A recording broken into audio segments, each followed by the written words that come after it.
Paul said something 2,000 years ago that'll make you rethink what you drink, what you watch, and what you post. I was reading through 1 Corinthians today and I came across chapter 8, verse 9, where Paul writes, "Be careful, however, that the exercise of your freedom does not become a stumbling block to the weak."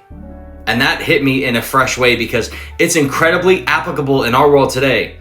You see, most of us think, well, I'm not doing anything wrong. I mean, I'm not technically sinning.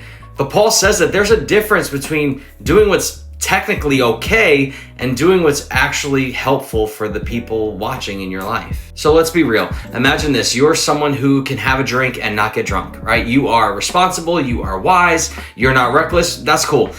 But you're out to dinner with a couple people from church and you get a margarita, and one of your friends who you may or may not know is trying to stay sober or who just came out of a lifestyle where alcohol kept dragging them down, suddenly they find themselves struggling in what they thought was a safe space for them. See, something that felt like no big deal to you becomes a real battle for them. Paul would look at that and say, hey, your influence matters more than your preferences. And the same thing happens on social media. I mean, we've all done it, myself included. You see a funny video, the humor's maybe a little inappropriate, the language is rough, maybe someone's dressed provocatively, but it made you laugh, and so you hit like or share, and you don't think anything of it.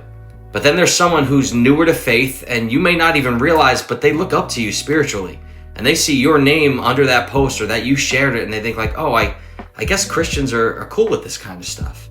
And just like that, your influence starts shaping their convictions, even if you never meant for that to happen. Understand that people aren't just watching what you do in church, they're scrolling through your character.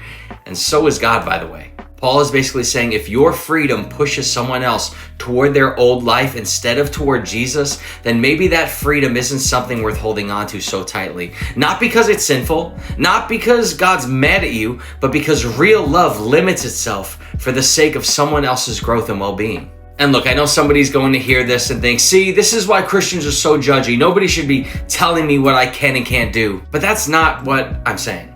Paul isn't talking about judgment here. He's talking about responsibility. And there's a big difference.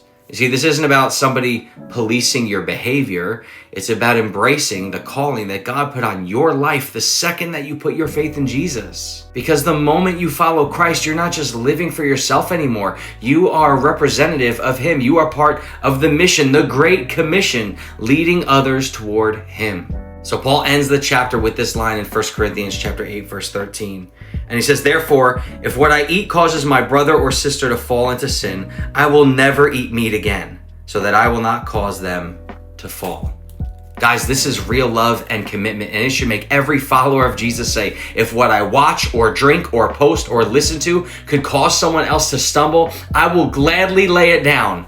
Because at the end of the day, the loudest testimony that you have is not your freedom, it is your love. And it's why Jesus said, by this, everyone will know that you are my disciples, by the way you love one another.